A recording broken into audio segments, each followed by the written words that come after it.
You're listening to Mad Radio. Mad Radio. Mad Radio. Make a difference.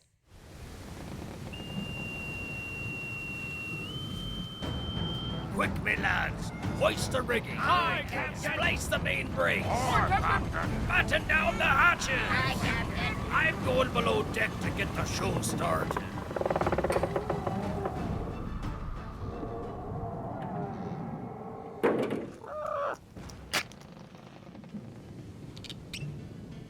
And now, fresh off his whiskey hangover on the Emerald Isle, it's the dirty leprechaun himself, Brendan McCarty. Well, thank you, Petey.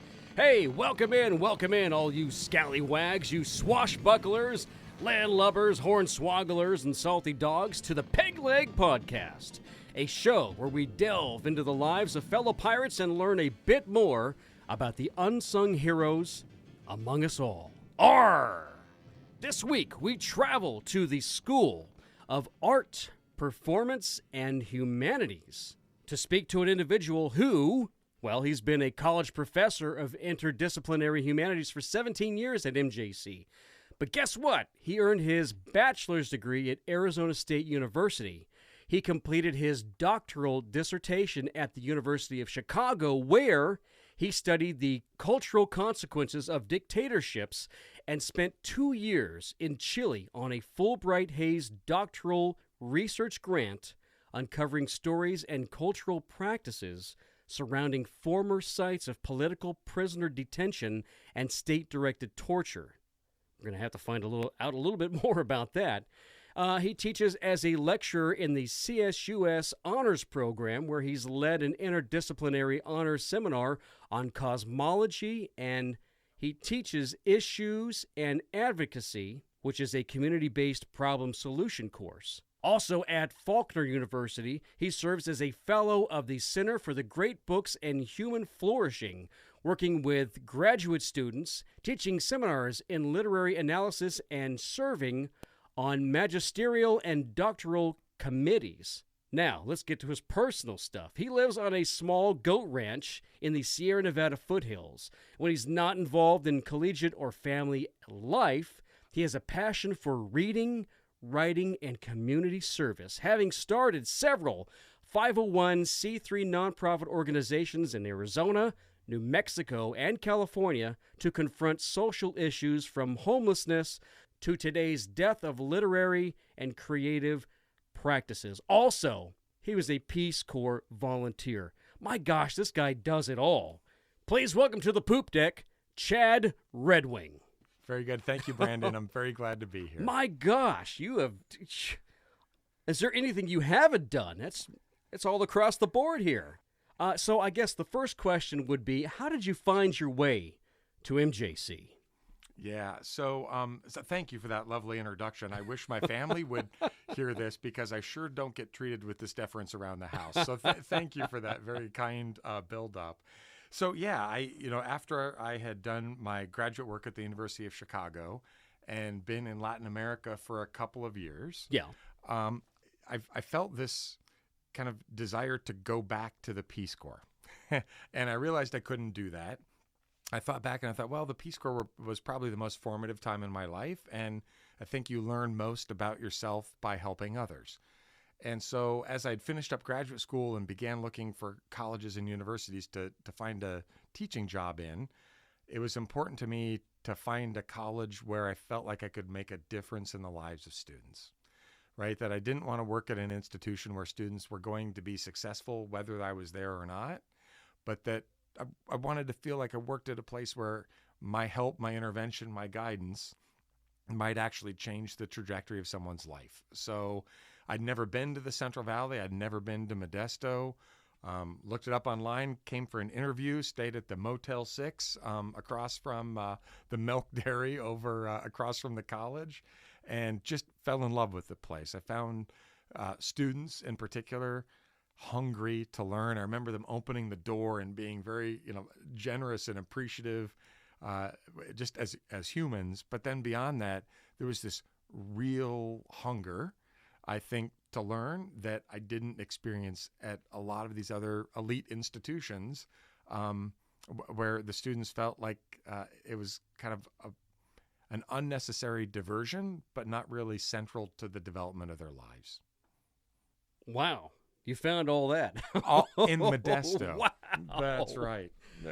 Well, so I guess the next question then is we kind of found out how you got here, but so where did you grow up? Well, kind of take us through that journey a little bit. Yeah, so my father was an accountant, and I think he got bored looking at the same numbers because every 5 years we moved. So I had never lived in the same place my entire life more than 5 years. So moved all over the country, from Kansas to Colorado to New Mexico, Arizona, California, Minnesota, Washington, D.C., Illinois, all these different places throughout my life and the moves of our family. So I didn't really felt like I came from anywhere, if that it makes sense.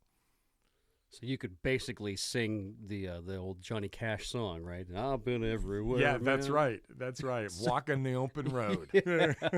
So then you went through high school, and then kind of give us the trajectory from the college, from college. That's probably the most interesting part, right? Yeah. Well, I mean, high school could be as well. No, if high school's interesting, you're doing it wrong, right? Right. So yeah, it was college. It was higher education, and I went to Arizona State University. The reason I chose that, it was the #1 party school in the country at the time. Before Chico. Before Chico, we did a great job, and I will say that I helped with that reputation.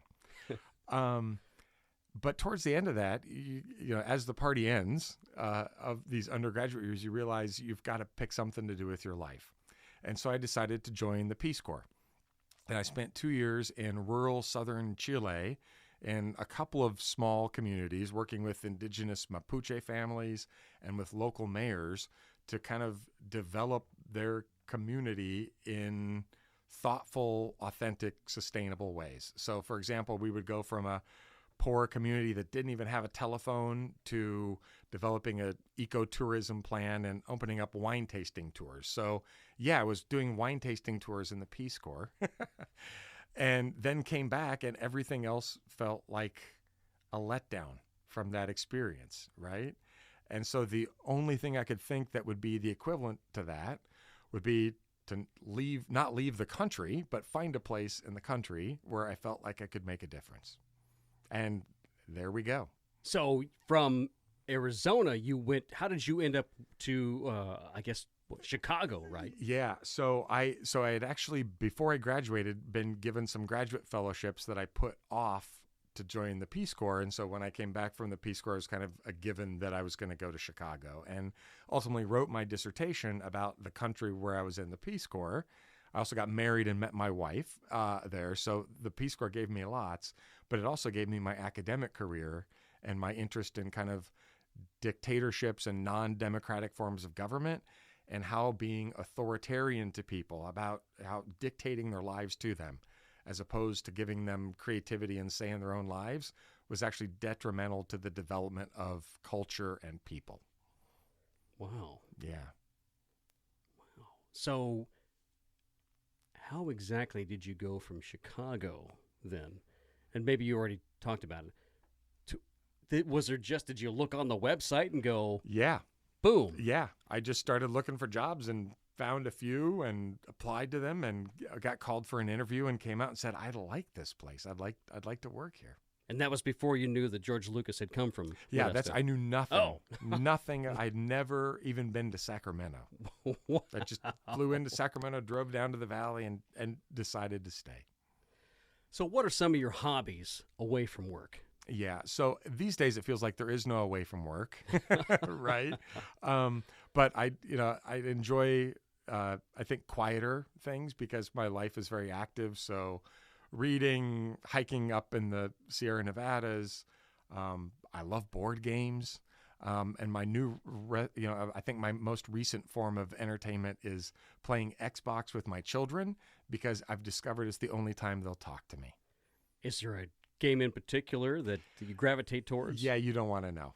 You don't want to. I started with Sea of Thieves, but I will say GTA it's got me now. Is that right? It's more than anything. It's just so I can talk to my kids who ignore me every other part of the day. That's beautiful. Well, you also have a plot of land, right? So you've got goats. Anything else on the property that spikes your interest? Yeah, absolutely. So when we moved here, right after the Peace Corps and graduate school, and my family and I came out to Modesto, we lived in Modesto. I lived right by the college for a couple of years, didn't even use a car, just walked to work and loved it. But my wife developed some health issues, and so we moved up the hill to kind of get out of the heat. So we found a few acres up in the Sonora area and just decided, well, if we've got a little bit of land, the one thing to do to understand the lives of my students is to live the life of my students. Sure. And so if my students have goats and they wake up at 5 a.m., and many of my students, particularly ag students, tell me this, I need to know what their life is like. And that was kind of the impetus for starting a small ranch. So yeah, we've got goats, chickens, ducks, turkeys, had turtles for a while until I accidentally killed them in a tragic mishap of too big pump size for their pond. But yeah, it's been a wonderful, I think, opportunity for my children to learn some things they wouldn't have learned in the city, particularly about the natural cycles of life and death and kind of contact with nature that we're insulated from in the valley. We just keep peeling the layers back. I mean, my gosh, you're involved in so many things. So that kind of maybe that gets right into this next question a little bit, but what is something that you pride yourself in? Good. I'll talk about work. I'll tell you, we talked a little bit about this earlier in terms of, where you are in your life and your age and kind of your perspective on how you got somewhere and what's the purpose of your life. It's become apparent to me that I'm at this place in life where my profession is my passion. And I didn't always feel that way, right? I think we've all had jobs and particular responsibilities in our lives where you just did it for the paycheck, or it was work, right? It's become a calling for me. And so I think one of the things I'm proud of is an initiative that we've started over the last couple of years at the college, right? And I'll tell you a little bit of the background, and then you can tell me if I'm crazy or it's a good idea. But I went to, because of COVID and I was working in my pajamas, my family heard the same lecture from the same class every day for 2 years. So they were ready for me to leave.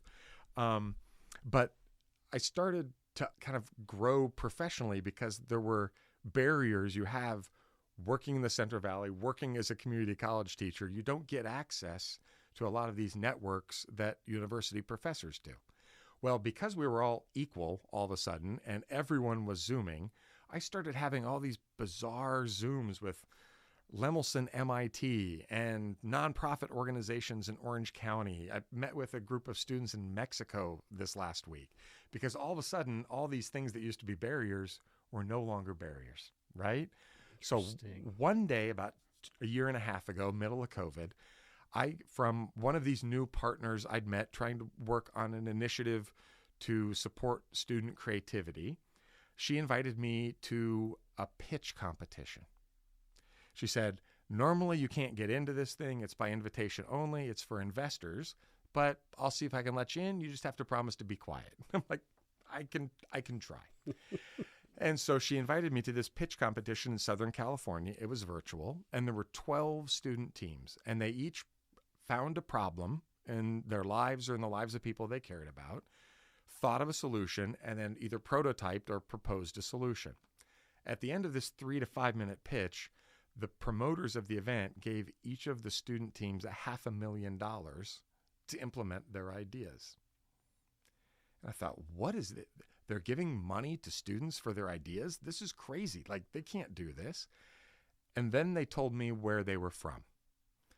From MIT, from Chicago, from Harvard, from all these, pristine institutions.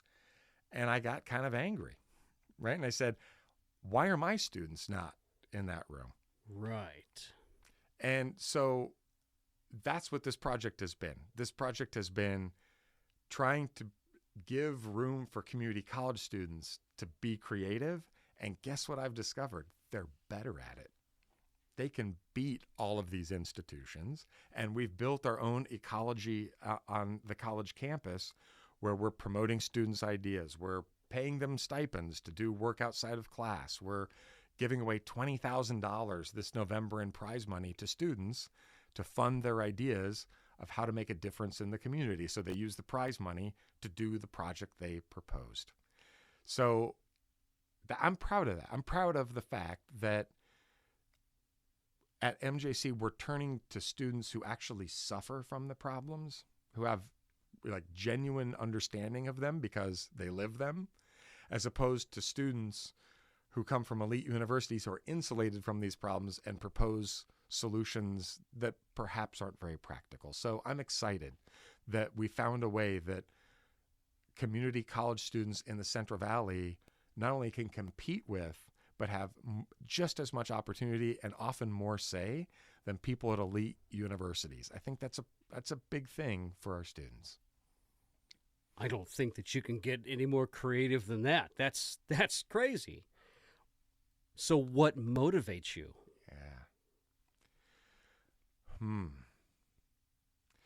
So there's probably a couple different paths in life, right? Some people learn by excelling in a certain field or creating the perfect play or having the perfect meeting.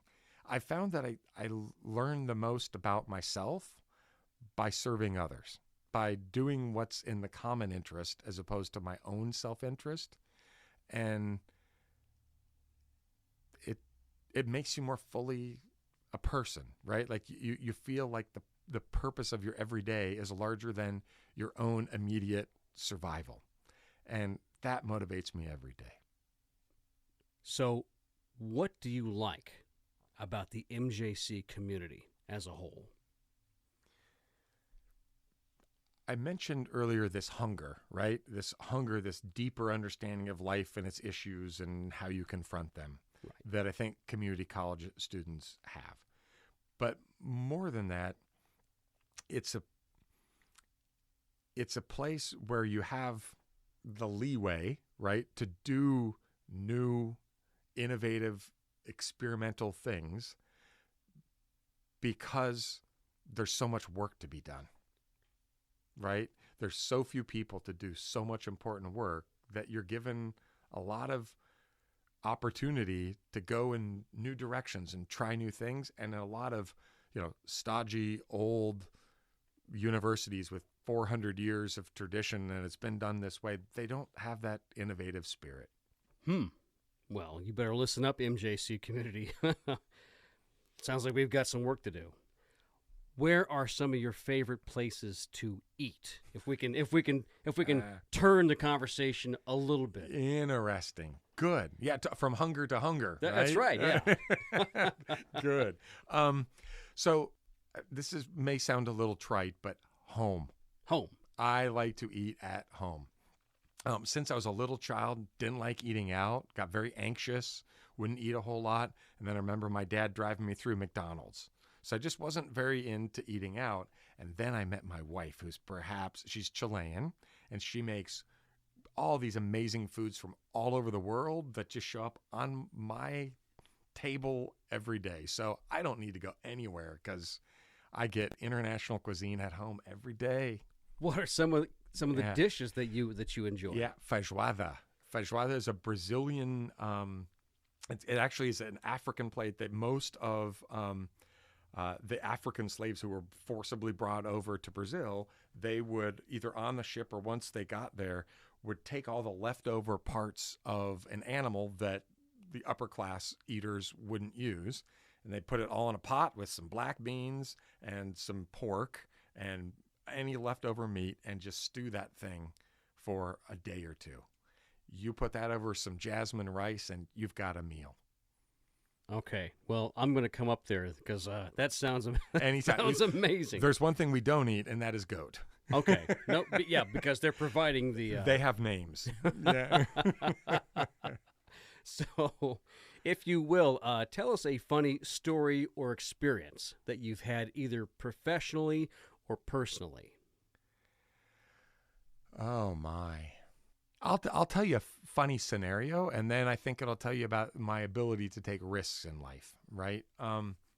So I think the most joy I ever got out of giving my parents a difficult time was the day I got home from the Peace Corps.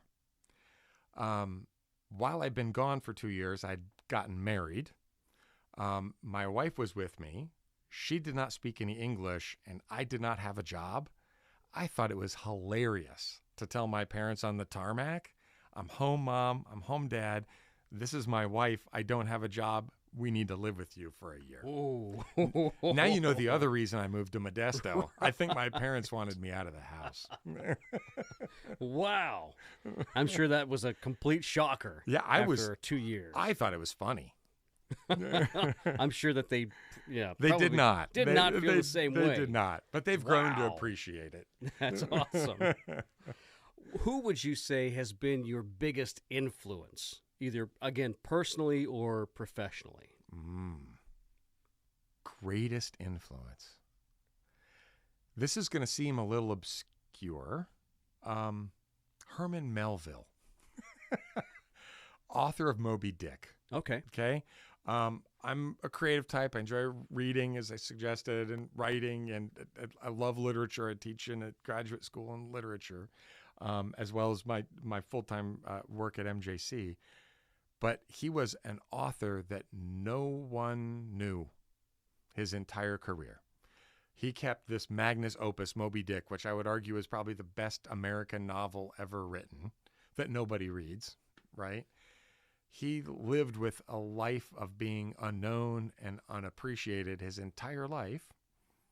And 40 years after his death, someone found this book in a drawer and said, yeah, this is... So he went from an obscure, unknown, struggling artist to perhaps one of our greatest novelists of all time in the United States. And he didn't care that it happened while he was alive. Wow. That just goes to show, I guess, that sometimes we have a larger impact after we've that's right. after Or we've that you lived. can never know it, right? Right. And we shouldn't rely on knowing it. Right. Yeah, Planting the seeds, that's right. if you will. If you had a free plane ticket to anywhere in the world, where would you go and why? Oh, this is easy. Easter Island, Rapa Nui. As the Rapanwenses call it. It's Chilean now. It's passed hands, colonial hands multiple times, but it's the most remote place on planet Earth. It's as far as you can get away from other continents, other civilizations, other cities, other people. Went there for my honeymoon. Went with my kids and my wife 20 years later. So if I had another ticket, I'd go back a third time and enjoy the quietest place on earth. Wow. What is there to see? I mean, is there much there or? So not much. It's a small, I mean, in terms of like amount of travel you need to do, once you get on the island, you can drive around the whole island in half a day, 2-3 hours. But there are these great statues, these Moai statues around the island that they're not, Jared Diamond wrote this interesting book, Collapse, about this, right? Of an early civilization that seemed to exploit its resources and collapse. The theory is they probably built all of these statues all around the island, 40, 50 feet tall, out of volcanic rock, and yet we still don't know why they're there, what they're looking at, what they were supposed to protect, or what they know. There's just these big statue eyes looking out in the middle of the ocean. It's kind of a cool thing. If you had 3 albums that you had to listen to for the rest of your life, and only 3, which 3 would those be and why? Oh, no. Okay. Neil Young's Harvest. Great album. I think Neil Young just came to me at a great time in my life, and I appreciate him, and he owns a ranch, and he complains about it. So there's a connection there. Secondly, something by Van Morrison, maybe? Van Morrison is great. And the third one's going to shock you. Lizzo's special. What? I discovered during COVID, and she released this not too long ago, that kind of my energy level was down, right? And Lizzo, believe it or not, she's like Lady Gaga. Like, you kind of disregard them because they're pop musicians, Right. but they're classically trained musicians. They're like tuning forks. And Lizzo's music, yeah, She exactly. plays the flute, right? Yes, she's classically trained. And she describes herself as a tuning fork, right? Of like positive energy. And there was a time during, those dark days this summer when I got COVID, by the way, that's a whole nother story, that I just found her energy and her positivity and kind of that, hold my bag, kind of go get 'em girl attitude that I just needed. So yeah, Lizzo, Van Morrison, and Neil Young. How's that for a trio? Wow. Wow. That's I'll take that. Okay. That's awesome. Do you have for us any parting words of encouragement? Yeah. I think it goes back to my Herman Melville story, right? Like, you don't know. You don't know who you are. You don't know what you're doing most days, but there is a possibility that what you do could have an enormous impact beyond your own life. And you shouldn't have to know that to give your best every day. So if you just live every day as if you're writing the great American novel, right? Even if no one reads it, even if it goes in a drawer, there's always 40 years later. So I would just suggest to everybody that you follow your passion, you do what you love, and sooner or later that will have a positive impact in the world. Whether you're here to see it or not is really kind of irrelevant.